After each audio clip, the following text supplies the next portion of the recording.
Hello viewers, welcome to my channel.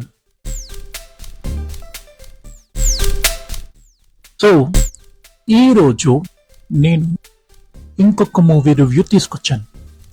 Shankar గారి, కమల్ హాసన్ గారి భారతీయుడు పార్ట్ 2.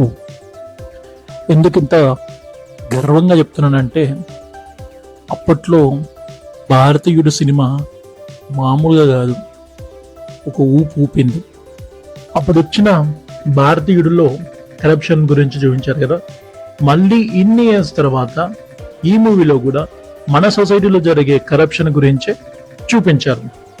అయితే ఈ సినిమా కథ ఏంటంటే, సొసైటీలో జరిగే అక్రమాలు, అన్యాయాల గురించి కొంతమంది యూత్, అంటే లైక్ సిద్ధార్థ, రకుల్ ఇలా అండ్ గ్యాంగ్ వాళ్ళందరూ కలిసి ఈ యొక్క అక్రమాలని అన్నీ కూడా చూసి తట్టుకోలేక భారతీయుడు రావాలి అని అంటారన్నమాట. యాజ్ ట్రైలర్ చూపించారు కదా, అంతే ఉంటుంది. భారతీయుడు వచ్చి దేశంలో ఉన్న అక్రమాలకు పాల్పడే అందరి పని చేస్తాడు. సో ఇందులో పాజిటివ్ ఏంటంటే, మెయిన్ థింగ్ శంకర్ గారిది స్క్రీన్ ప్లే ఈసారి కొంచెం కొత్తగా కనిపించింది. ఎలా అంటే, ఈసారి డైరెక్ట్ ఆడియన్స్ టార్గెట్ చేశాడు. ముందు మీరు మారండి, ఆ తర్వాత సమాజాన్ని మార్చండి అని అన్నారు. అది చాలా నచ్చింది, కొత్త పాయింట్. అండ్ నెక్స్ట్ నెగిటివ్ ఏంటంటే, ఈ మూవీలో బాగా ల్యాగ్ చేశాడు. మామూలు కాదు. 3 అవర్స్లో first half okay, 20 minutes direct స్టోరీలోకి వెళ్తుంది, అంత బాగానే ఉంది. కానీ ఆ 3 అవర్స్లో అంతగానం ల్యాగ్ చేయాల్సిన అవసరం లేదనిపించింది. సో కొంచెం ఓపిక ఉండాలి. బట్ ఈ సినిమాలో వచ్చే ప్రతి పాయింట్ ఆల్మోస్ట్ అందరు కనెక్ట్ అయిపోతారు.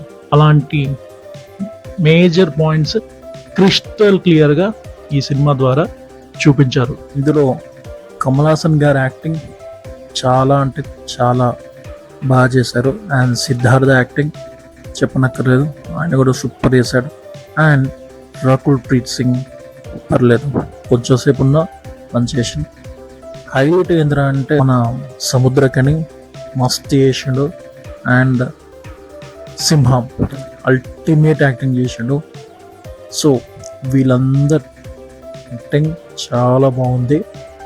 అండ్ ఇందులో సాంగ్స్ అయితే పెద్దగా ఎక్కలేదు, బీజిఎం కూడా పర్లేదు.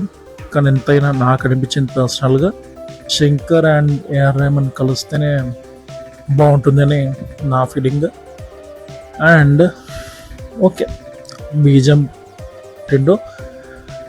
సో నేనేమంటానంటే, కొంచెం ఓపికతోటి ఈ సినిమా చూడండి. ఎందుకంటే బాగా ల్యాగ్ ఉంది కాబట్టి, 3 hours ఉంటుంది కాబట్టి చూడొచ్చు, బాగుంది, పర్వాలేదు. కుదిరితే ఈ వీకెండ్ వెళ్ళి చూడండి. Thanks for watching.